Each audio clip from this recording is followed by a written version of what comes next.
guys hear me in the back? We don't have any sound, do we? No. Okay. All right, I'll speak up. All right, girl. I want to say thanks first to Matt, who's up here. Hi, Matt. We put out the call, what was it, late last night. We had a quick change of plans and we were coming here instead of somewhere else. So Matt was very accommodating and welcoming us all here on short notice. And my friend Brendan is here. Is Brendan Brazier here? There he is. Brendan's the one who made the call. Thank you so much.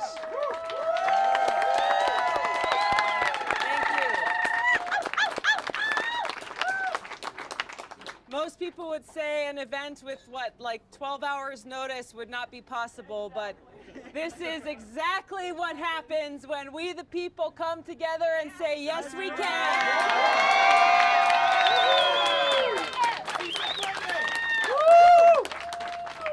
I first want to say thank you so much to all of you for coming out here, to come and spend this time with you, especially just in the wake of that debate, is very special to me. Because you are the reason why I was on that debate stage. Thank you. You guys made that happen when we put out the call for help, saying how important it is that our voices are heard on that national stage in front of millions of people all across this country. You and people like you all across this country stood up and said, I'm going to do my part. And you got your friends and family to give $1 or $5 or $10 and made it so that we qualified for that debate.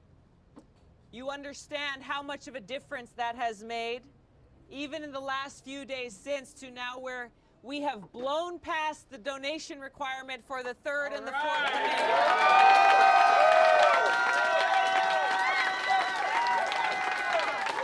This is for you. This is for you. This is the power of the people. Truly, truly. I can't tell you how many times the establishment and the mainstream media has counted us out. They have discounted and dismissed our campaign from the beginning. But they've paid a lot of attention to us. If we weren't a serious campaign, I don't know why they keep talking about us. I have an idea, though. I have an idea why. It's because the establishment, the foreign policy establishment, the big moneyed establishment, the military-industrial complex gets afraid when they hear the voices of the people rising and speaking the truth. When they hear the voices of the people rising and saying, finally, we will make sure our government is truly of, by, and for the people. They are afraid. They are afraid because they recognize that for too long, our government has been of, by, and for the rich and powerful. Of, by, and for those greedy special interests, with politicians in their pockets, making the laws, passing policies, writing those policies that benefit them and leave we, the people, behind. What our campaign is about is bringing up the voices of people all across this country, turning up the volume so that they cannot ignore us, reminding them that it is we, the people, who decide these elections. Nobody else. We can't afford to stay home. We can't afford to stand on the sidelines. We can't afford to turn our backs on our country, on each other, on our planet. Because if we do so, if we put our heads in the sand, or if we turn our back and say, you know what, this is someone else's problem, then we won't have a future to look forward to. We won't have a future for our kids, a future that is safe, that is beautiful, that's secure, that's prosperous, that's full of peace. This is what's at stake here, and this is what we are fighting for. This is why we won't back down.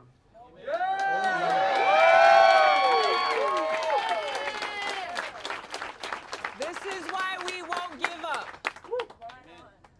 I am often reminded of the warrior ethos that are instilled in every one of us who has or continues to wear the cloth of this country. I want to ask all of our veterans or current service members here, if you would just raise your hand and let us thank you and appreciate you for your service.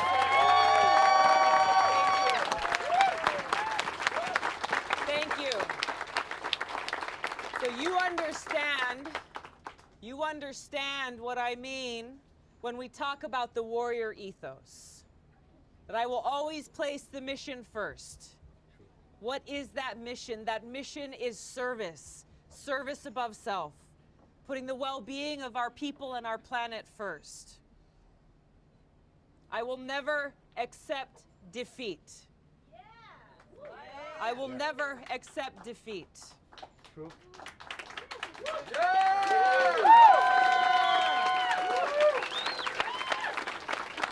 Why? Because there is too much at stake. I will never leave a fallen comrade. What does that mean to all of us as people? That no one gets left behind. Amen. That when we talk about love, when we talk about love for our country, when we talk about patriotism, what greater form of patriotism is there than when we stand up and fight for our fellow man and woman? That when we stand up and fight for each other, recognizing we will leave no one behind. This is what is at the heart of not only our campaign, but this is what is at the answer. This is where the solution lies for this path forward for all of us.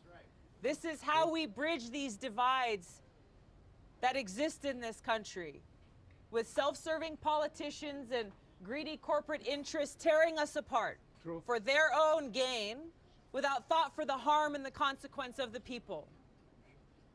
How do we heal these wounds? Inspired by love. Amen. Right on. Inspired by love. Treating each other with what we in Hawaii call aloha. True. Who knows what aloha really means? Peace. Love. Aloha is more than hello and goodbye. Aloha is love. Aloha is I come to you with an open heart, with respect, with care and compassion, regardless of where we come from, the color of our skin, how we choose to worship, or if we don't choose to worship at all, who we love, who we take care of, regardless of all of these things, aloha is that connectedness that we all have as God's children. And therefore that care that we have for each other. So in these times when it's easy to be full of despair and fear and heartbreak, as we feel for the brothers and sisters we've lost in these tragic shootings, where do we go from here? This is the question that's on all of our minds. Where do we go from here? Recognizing as these shootings take place in churches, in supermarkets, at gas stations, in all parts of our community, where do we go from here? We have to find those answers inspired by love. Because only love can defeat hate. True. Only the light of love can defeat this darkness of hate. So we must never mistake love for weakness. That's right. True. Because when we love, we fight hardest to protect those whom we love. This is where we find our inspiration for how we can move together and move forward, how we can bring about the real systemic change we need to see in this country. Because this change that we are seeking to bring about is bigger than one man who occupies the Oval Office.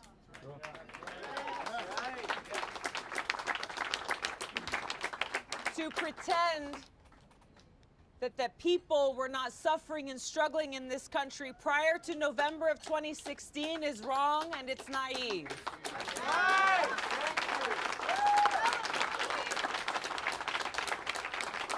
So if you, like me, are sick and tired of going through these elections every single cycle, dealing with the same questions, talking about the same things and hearing the same old tired lines from politicians, this is why we must stand up and rise up and raise our voices together.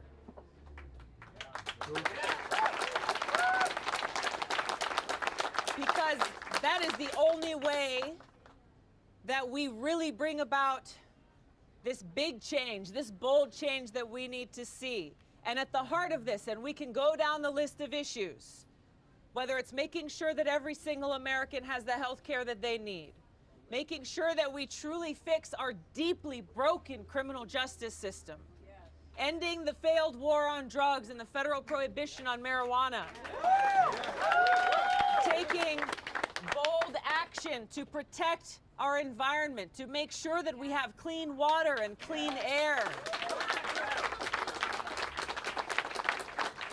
reforming our terribly broken immigration system, investing in education. We go down the list of these great challenges that we must face together, and we find the answer in one single place, one beautiful place that's focused on serving the people, putting the interests of our people and our planet above all else. That's why we're gathered here today. That is what is fueling this campaign. And this is how I know we can win this election and bring about that change through doing the work that's necessary. Now, you know that there is one central issue to all of this, to our ability to make this change, to make sure we have the resources we need to invest in these things that are essential to our existence. You've heard me say before, you cannot separate foreign policy from domestic policy.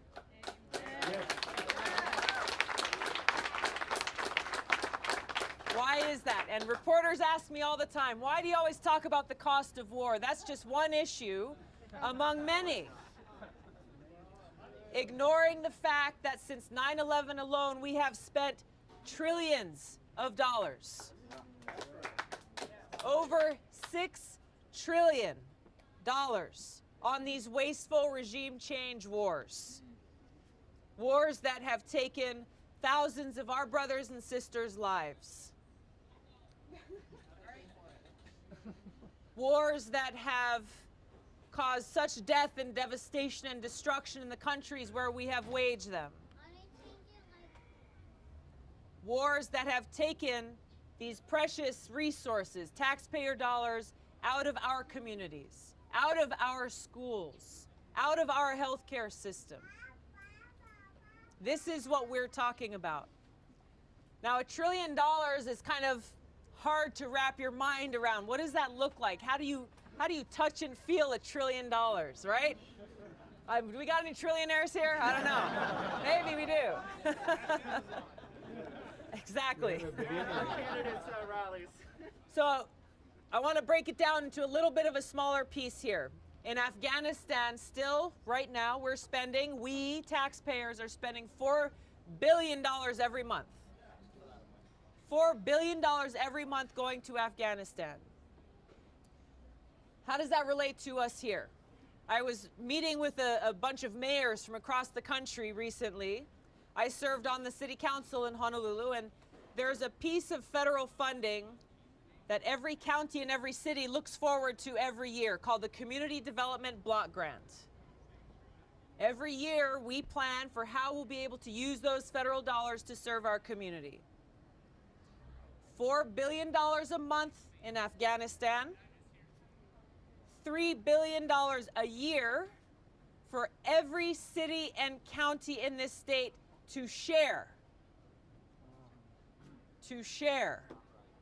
So $3 billion gets cut up in really small little pieces to be used for things like parks and infrastructure and updating sewage systems and making sure that our police officers have radios that work and that our firefighters have trucks that work.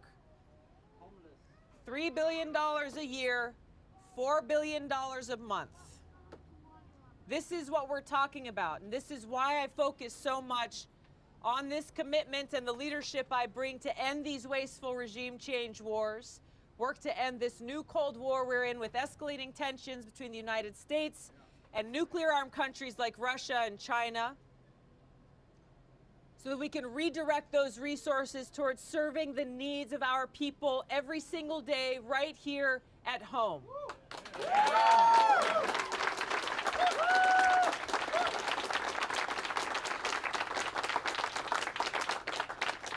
We've got to recognize that as broken things are right now and as frustrated as we can become, it does not have to be this way.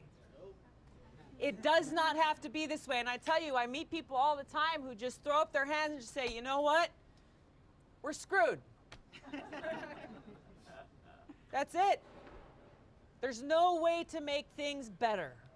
And it breaks my heart to hear that despair and that disappointment, but I understand where it comes from. Because we have been screwed over and over and over and over again. But I have hope.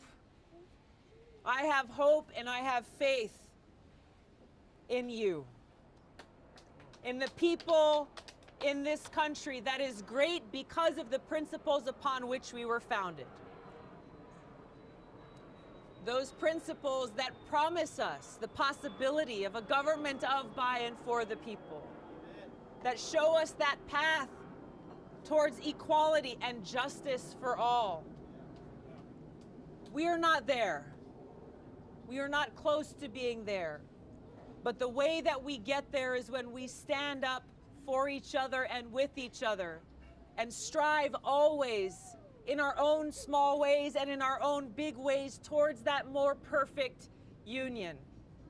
This is the opportunity and the choice that each of us has before us.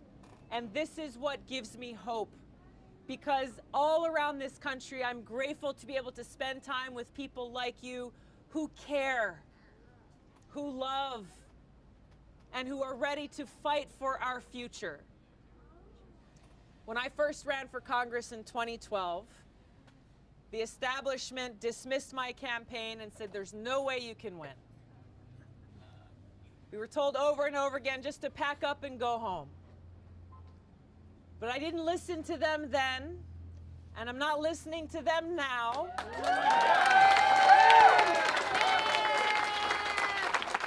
Because just as I knew then, is what I still know now, is that the power lies in the hand of the people. And it is we, the people, who determine the outcome of our elections when we stand up and make sure that our voices are heard. Now, back in 2012, I was 45% down in the polls with just 5 months to go before Election Day. 45% down in the polls. Guess what? We won that election by a 20% margin of victory.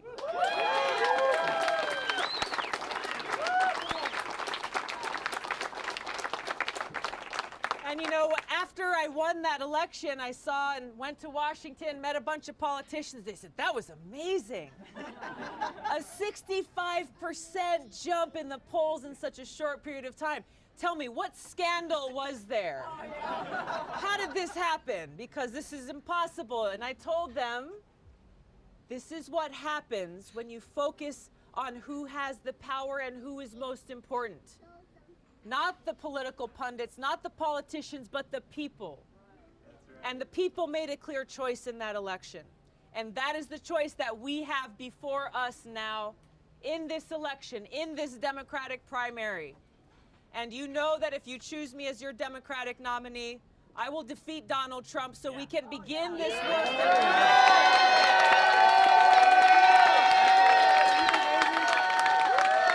the people.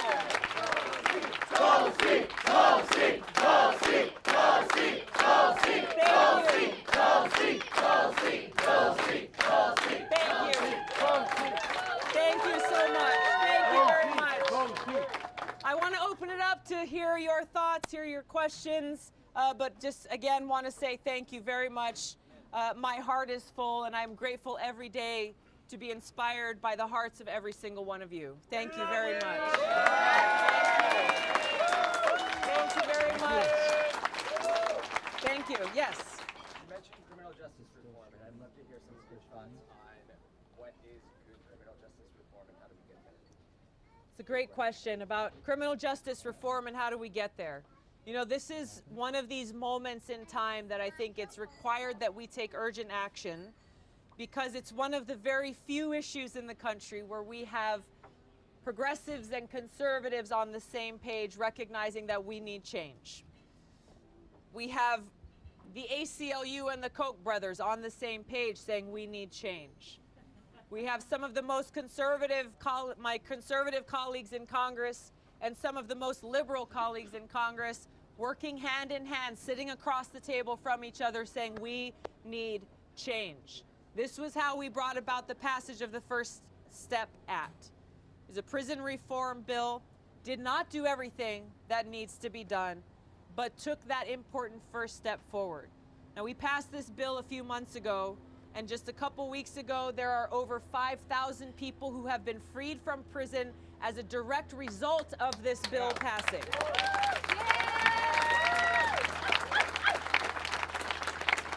So this is one of those really important examples of what we're talking about when we say that we've got to put people ahead of politics, that we've got to get past this hyper-partisanship and these divides where, unfortunately, you have people in both camps pointing fingers at the other and saying you're the enemy, rather than recognizing that we are a diverse nation. And each of us brings different ideas on how to solve these great challenges of our time. And in order to solve those challenges, it requires us to sit down with respect and have dialogue and debate and find that path forward. Sentencing reform is the next big step that we need in criminal justice reform. Ending cash bail is another big step we need in criminal justice reform. Ending the failed war on drugs is a huge step that we need in criminal justice reform.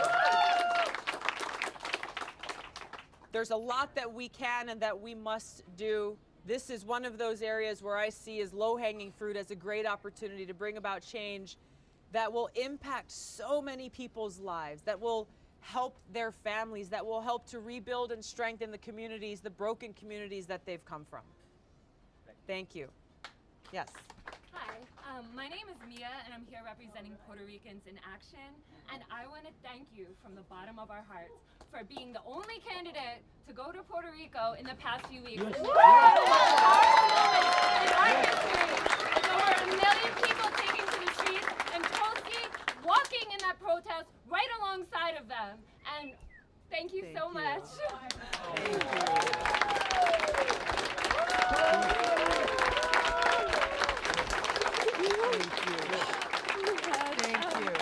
And also, because there are not representatives in Puerto Rico that can vote, Puerto Rico doesn't have representatives that can vote on policies that have incredible impacts on Puerto Rico.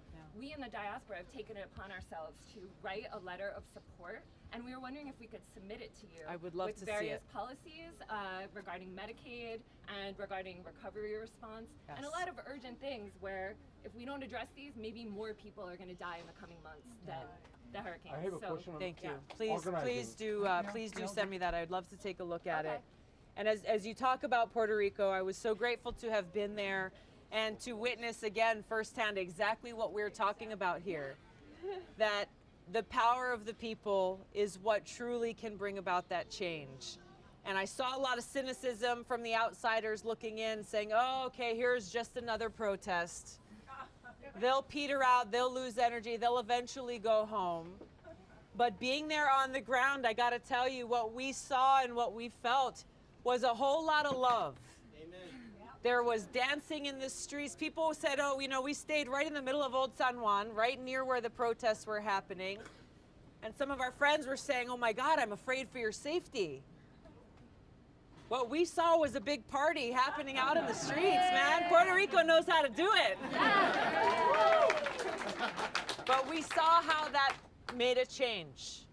We saw how that made a change, bringing about the resignation of this corrupt governor and bringing down many others corrupt in that administration, and how people in Puerto Rico across party lines came together to say no more, because the people need to be heard and the people need to be served. It's a great example and serves as inspiration for all of us as we look to do the very same thing here in our own government.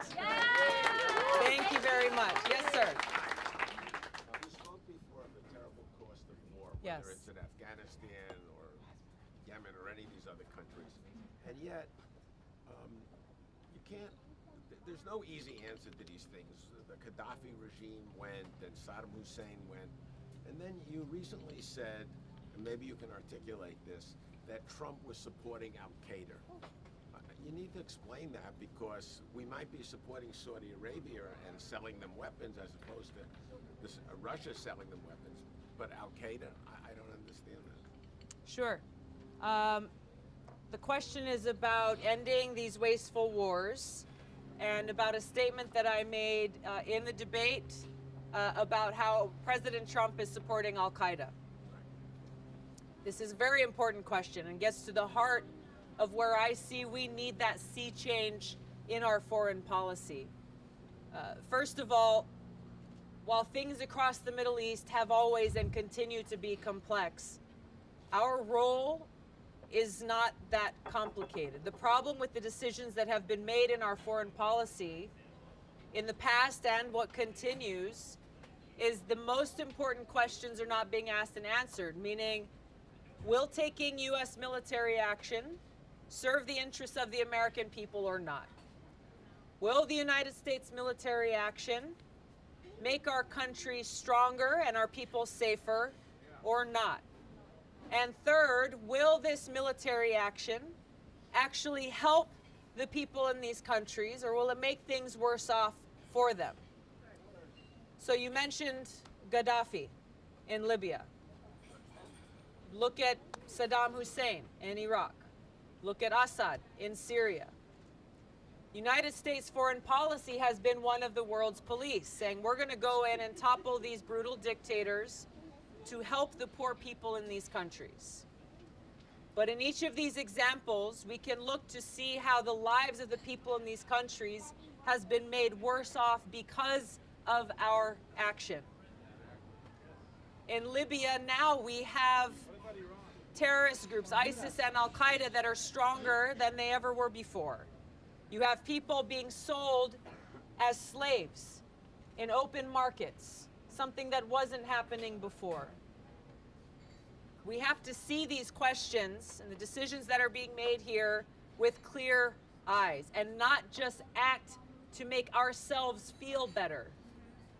To say, well, we have to do something because people are suffering, even if that's coming from a place of the best of intentions.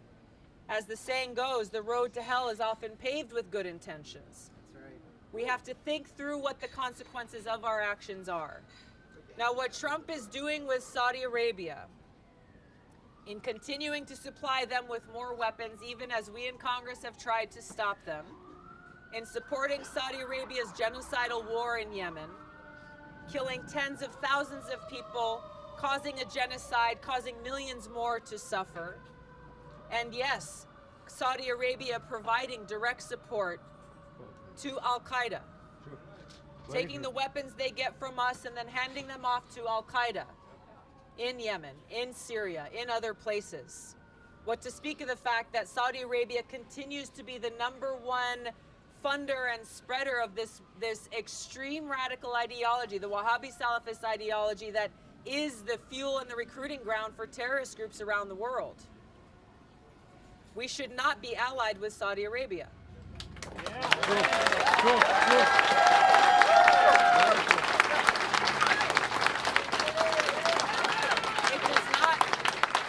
It does not serve our interests. It does not serve our national security, and it does not serve the cause of peace. Cruel. Yes, ma'am. Tulsi, subject, but it's, I was given a cancer diagnosis from a wireless, an antenna on a roof near my house. I'm now electrosensitive. I had to quit my job. I pay rent, but I slept in my car for a year while I had to sue the city of Santa Monica, Edison, PG&E. I've sued everybody. I keep losing because the FCC prevents us from actually getting like there's a law mandating cancer. You have to accept a cell tower, you have to accept, and they have Wi-Fi in the schools, and they're gonna upgrade the smart meters with 5G antennas, which is military grade weaponry. As you know, we use that in the military. What can we do about this? It's ruined my life, and other people are getting symptoms, illnesses, and deaths, strokes, heart attack, cancer. They're not even matching their symptoms with what's causing it because they're being lied to by our federal government. What can we do about these major corporate interests, billions and billions of dollars funding these people to carry out their business for them, and then they make it national security. We've got to take a 5G antenna right in front of our home. What do we do about this? Thank you for raising this issue. This is something that I'm looking more into as I'm hearing from others like yourself raising these concerns. I'll speak more broadly to some of the deeper seated issues here with the FCC. As we well know, the current chairman of the FCC comes from a corporate interest. This is the revolving door between government and regulating agencies and private corporate interess that result in the rulings and the decisions being made going to serve the corporate interests rather than actually being the protectors of the consumers that they are charged to be. This is one of my main priorities, is to make sure that we pass this anti-corruption legislation that stops this legal corruption that's happening and impacting so much of our lives in every single way, whether you're talking about the FCC or the FDA or so many, the SCC, I mean, so many of these things that are put in place as consumer protection agencies, yet they end up serving the interests of those they are supposed to regulate. Thank you. Yes. Ms. Tulsi, my name is Anthony. I served as in the U.S. Coast Guard for our nation's borders for 11 years. I was a Spanish translator at the border for 5. Unfortunately, the current climate around the border and the security, it's raised a lot of anger toward maybe CBP agents, ICE, and even veterans of the U.S. Coast Guard. All we were doing was protecting our nation's borders. All we want to do is help human trafficking. I've noticed that a lot of the Democratic debates, they don't really touch on the human trafficking issues of drug smuggling.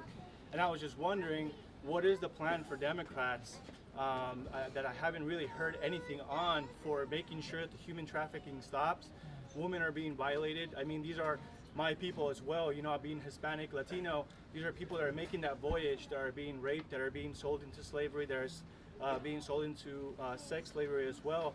And it just seems like there's that narrative that if you ever worked in law enforcement for the border, that you're kind of deemed as a racist or you're tearing families apart.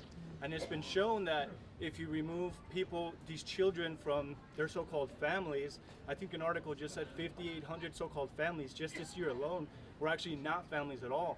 What the cartel are doing, and I've witnessed this myself, is they're using children to be able to provide that amnesty. So what is the plan for Democrats right now with that? The plan, I think you're pointing out something really important, which is how the challenges and the crisis that we are seeing at the border is becoming so politicized that we as a country are not dealing with the challenges that exist, and there are many, and bringing about solutions to them. Instead, it becomes something about sound bites and tweets rather than actually looking at the problem. And you're talking about human trafficking. This really hits close to home because I come from Hawaii, which is an international gateway into the country. You know, we're the most remote island chain in the world, and we are a gateway to the Asia and Pacific region. It's something that is happening in our own neighborhoods, in our own communities, with our own girls and boys that not many people want to confront. But it is this ugly truth that is happening on our borders and in our communities across the country, whether they be land borders or our airports, in different ways that people come in. This is why it's important that we reform our immigration system, that we fix a lot of the laws that people are exploiting, whether it's for criminal means or others, and make sure, yes, we have secure borders and we have a humane immigration policy that makes it so that people are not in a position where they're risking their lives to try to come into this country. That's why we have to fix our asylum laws. As you said, people are putting their lives at risk, putting their children at risk because they feel like they have no other option. This is why I've been a strong advocate for making it so that people can apply for asylum either in their home country or the first country that they come to. This is why I've advocated for actually instead of spending our taxpayer dollars on these detention facilities for kids then separated from their family at some juncture along the way, instead see how we can actually help people in their communities with their families and empower them so they can stay at home where I believe most people would want to be able to stay home.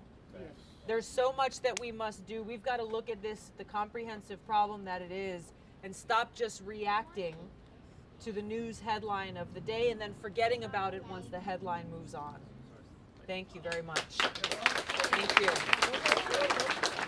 Yes, sir. My name is Sergio. I'm 16, but by the time comes 2020, I'll be 18 and Woohoo! be my first election. Yeah, so my question is, so I've been very politically active, but I even remember back in 2016 when I got involved with the Clinton campaign, I was often told by like adults, and you also heard from the career politicians that, oh, you're too young, wait your turn, it's not your time yet. So I just wanted to know, what are your thoughts on like youth activism and the power that youth have in making government reform? Yeah, thank you. Thank you, Sergio. I'm smiling because I've lost track of how many times I've been told that. I, like you, I first started getting involved and getting active when I was a teenager. And for me, it was around environmental issues. You know, growing up in Hawaii and really appreciating our home and our playground, the ocean and the mountains, and valuing clean water and clean air, I saw too many leaders, even in our own state, who weren't making that a priority. And so I started doing something about it myself. I was told, like you were many times, you're just a kid, you can't do anything, you can't make a difference. But I was smart enough to know not to listen to them, as you are. We have students and young people all across this country, like yourself, who are rewriting the book and using your actions instead of words to say that you care about your own future, you care about our future, and you're willing to fight for it. So whether it's the leadership we're seeing from young people on climate change, kids in elementary school, middle school, and high school, the leadership we're seeing around the issue of gun violence in this country coming from high school students, leadership we're seeing from kids on just about every issue that we're talking about here. This is our country, all of our country.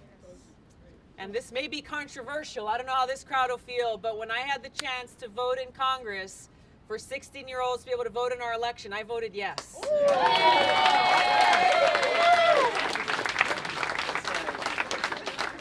Thank you very much. I gotta show this side some love. Yes, sir. I have two questions.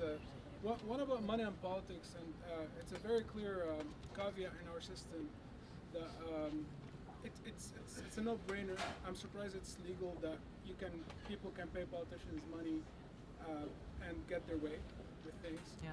And the second is taxes on middle class. I know people talk a lot about middle class, but I'm talking people making 100 to 300, 400. You know, pay a lot of taxes, like 40%, 35%, and I see like millionaires and billionaires paying a fraction of that. Exactly. So, aside from talk, is there an actual plan that we're ever gonna get or pay less taxes and the people who make more money pay their fair share? Yeah. And I'm not saying both crazy. of your questions are very much linked together. Yeah. Right? Because it's because of the PACs and the lobbyists and the big moneyed interests who are pouring money into our political system that the very few and the richest and the most powerful are the ones who get the biggest tax breaks and who get away at tax time with either paying very little or zero in taxes yet still get a tax refund. Someone over here said Amazon earlier, and this is the one that is most often talked about because as we learned as those numbers were reported, it's crazy. as hardworking men and women across this country struggle just to pay the bills and see that huge chunk of taxes taken out of every single one of your paychecks and then maybe still have to pay more at the end of the year. That's right. And then to see somebody like Jeff Bezos and his company get away with paying nothing and getting over $100 million tax credit, it's unacceptable. Now, when you talk to the rich and powerful or you hear from them, they say, hey, look, we're just following the law. We're exploiting those loopholes in the tax system, and it's legal to do so. And they may not be wrong, but what's at the heart of the problem is the influence they have had over Washington that has created those loopholes in the first place. Loopholes that none of us have access to. So that's how we right the wrongs in the system. We have to have this campaign finance reform, stop these PAC contributions from coming to members of Congress, and make sure that we right this ship and truly have a fair tax code so that everyone is paying their fair share. We haven't had that for as long as I've been alive, for as long as I've been working. And I'll tell you what, when I stopped taking all PAC and lobbyist contributions a few years back, my phone stopped ringing from lobbyists. I'm serious. It's good. It's incredible to see the difference that lobbyists in Washington don't believe they can have a conversation with a member of Congress when you won't take their money. You work for the people. Yes, jumping up and down. I just moved here from rural North Idaho, which is very conservative, and I've never had a voice for myself. I'm a member of the LGBT community. I've always felt kind of trapped. I just moved here for graduate school at USC, and I'm so excited to be in a place where there's love and community. And I got this email. I was building IKEA furniture. I rushed down here, and I'm so glad to be here.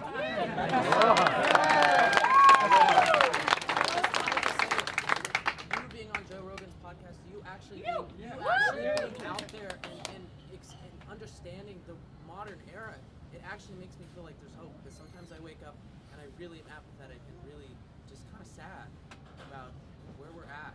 Question. And my sister's a physicist. She's a woman in science, and some of the shit she tells me makes me just hurt. You know, that someone would disrespect her, and to see somebody who really cares. You know, I've never seen that in politics. I have never been to a political rally where there's not conservative hatred and people who don't like the people I love, and people like me, people like my sister, you know, and my mother who went to medical school in the 70s and was told to get out of classrooms, you know, and I'm just so glad to be in a community in LA where there's more like-minded individuals. I just wanted to thank you for your efforts and your attention. Thank you.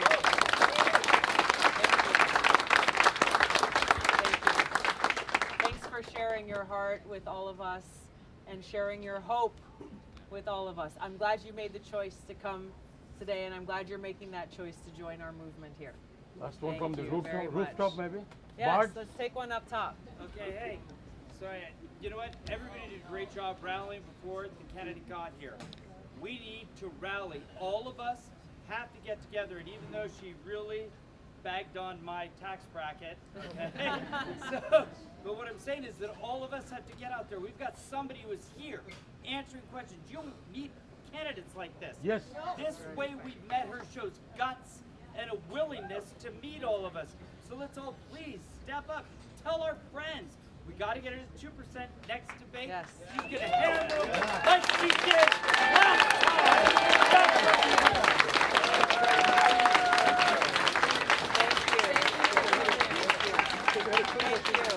I'm from Hawaii, and I just want to thank you. My cousin is Butchie Correa. Oh, yes, General of Correa. course. They're So awesome. thank you for your service. Thank you so much. I'm sorry we are running out of time. I know there's tons more questions. I wish we had time to answer everybody. I want to just make sure we set aside time for me to say hello to as many of you as I can individually. I know some of you want to take pictures. Yes. Again, I just want to say thank you to Matt and the whole team here at Plant Food and Wine for hosting us here today. And thanks to my friend Brendan for making this happen.